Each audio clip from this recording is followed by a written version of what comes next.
Ça, c'est la première pensée. La deuxième pensée,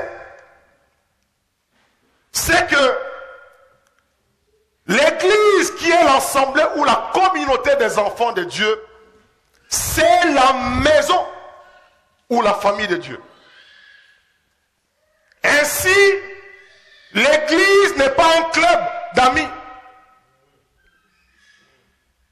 L'église n'est pas un clan. En effet, l'église n'est pas un mosaïque. L'église n'est pas un marché. L'église, c'est la famille de Dieu. C'est la maison de Dieu. Alléluia. Ce n'est pas un club de riches et de pauvres, non. Dans l'Ancien Testament, Dieu habitait dans les tabernacles qui étaient construits. Et c'était sa présence au milieu de son peuple. Alléluia. Mais dans le Nouveau Testament, ce n'est plus les tabernacles fabriqués des mains d'hommes. Les tabernacles, c'est nous, alléluia. C'est nous la maison de Dieu. Dieu habite au milieu de son peuple. Là où il y a ses enfants et sa famille. Dans Ephésiens 2, 22, la Bible dit, c'est en lui que vous aussi, vous êtes construits ensemble pour être une habitation de Dieu dans l'esprit. Nous sommes une habitation de Dieu dans l'esprit. Quand nous nous retrouvons ensemble, quand nous chantons comme c'était le cas ce matin, le Seigneur vient siéger au milieu de son peuple. Parce que nous sommes sa maison. Oh my God. C'est ça l'église, mes frères et sœurs. C'est un endroit où Dieu peut vivre en communion avec son peuple. C'est un endroit où Dieu vient nous souffler. Dieu vient nous parler. Où Dieu vient nous inspirer. Un lieu où Dieu se sent à l'aise. Un lieu où Dieu vient, il circule, il agit en esprit. Nous ne le voyons pas, mes frères et sœurs. Mais Dieu trouve plaisir au milieu de son peuple. En esprit. Si vous pensez les voir en chair et en os, ce n'est pas ça. Pour que vous puissiez les craindre. Il y a des gens qui pensent qu'ils doivent venir en chair et en os pour qu'ils puissent avoir la crainte de son nom. Non. Lorsque nous chantons, lorsque nous sommes ensemble, Dieu vient habiter au milieu de nous. Mes frères et sœurs, faisons attention à la routine et aux habitudes à la maison de Dieu. Faisons attention. Lorsque nous tombons dans la routine et dans les habitudes, nous ne discernons plus notre présence à l'église. On ne discerne plus. On vient à l'église, on trouve même des ennemis. Grave. On vient à l'église, on exprime la jalousie à l'église. La routine, les habitudes. On vient, on chante, on ne se juge plus soi-même. On ne s'examine point. Mais Dieu voit l'état de ton cœur.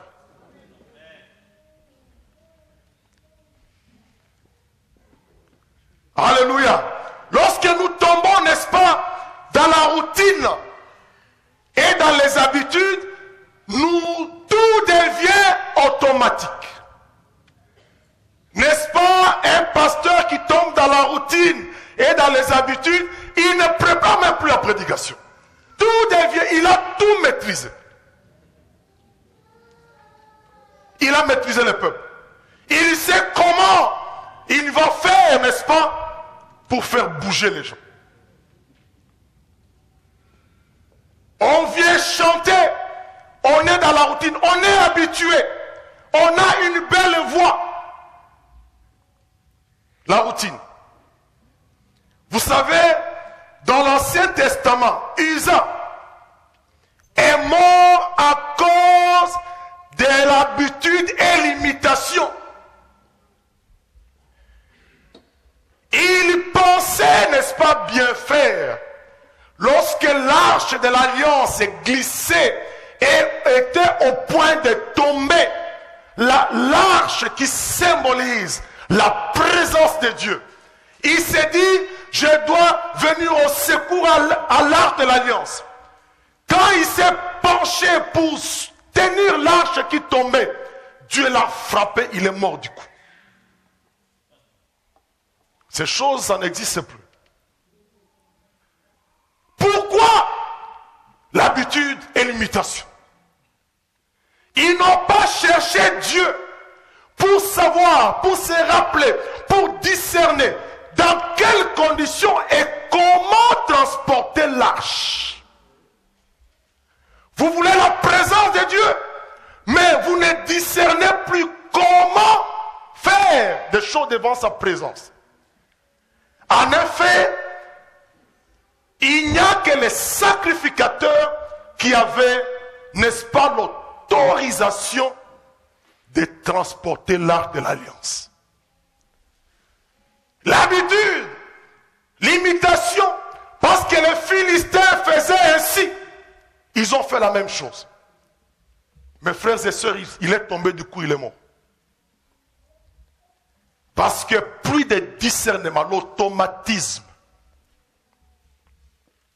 Mes frères et sœurs, apprenons à discerner pourquoi nous venons à l'église et qu'est-ce que nous y faisons. Apprenons, mes frères et sœurs, à évaluer l'impact de notre présence au sein de l'église de Dieu. Est-ce la question que je peux me poser et que chacun de nous peut se poser ce matin? Est-ce que ma présence dans la maison de Dieu est un sujet de joie ou de scandale pour les autres? Est-ce les actes que je pose à l'église sont source d'édification ou c'est le contraire? Je parle de la maison de Dieu. Nous devons, n'est-ce pas, lorsque nous venons à l'église, apprenons à évaluer nos motivations. Parce que tout est à nu et en découvert devant Dieu. Si nous pouvons tromper les pasteurs, on ne va pas tromper Dieu. Alléluia. La troisième pensée, c'est que non seulement que l'église est l'église de Dieu, la maison de Dieu, mais l'apôtre souligne un point important, c'est l'église du Dieu vivant. Pas un Dieu qui est mort ou qui est resté dans la tombe, mais un Dieu vivant. C'est-à-dire, quand nous les louons, la Bible dit, il vient siéger au milieu de la louange.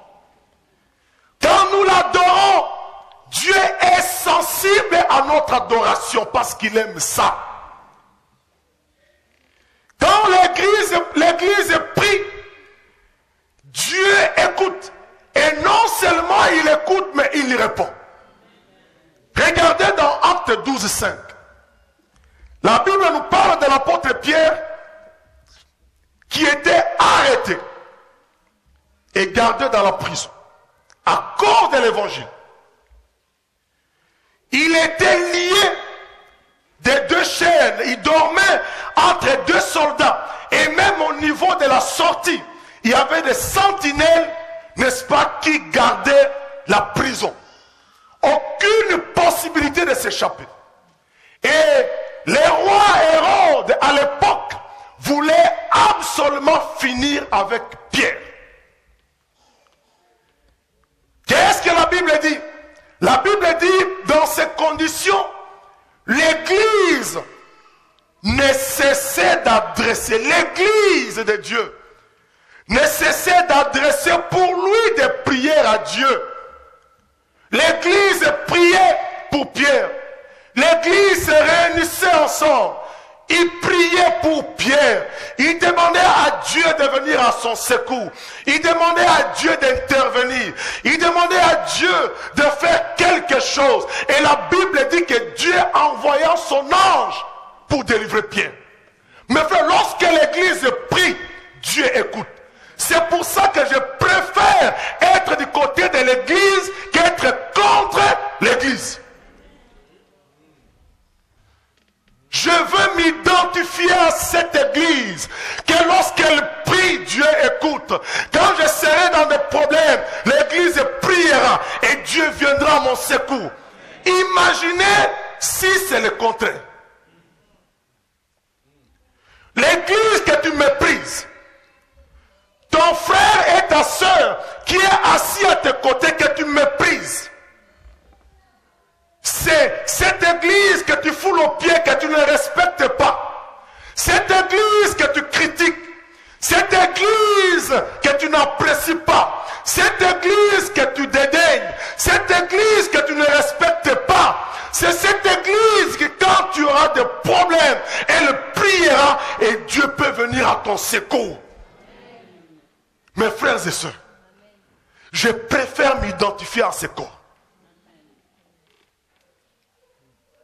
Trop souvent, nous ne discernons plus, nous ne comprenons plus les rôles de ce corps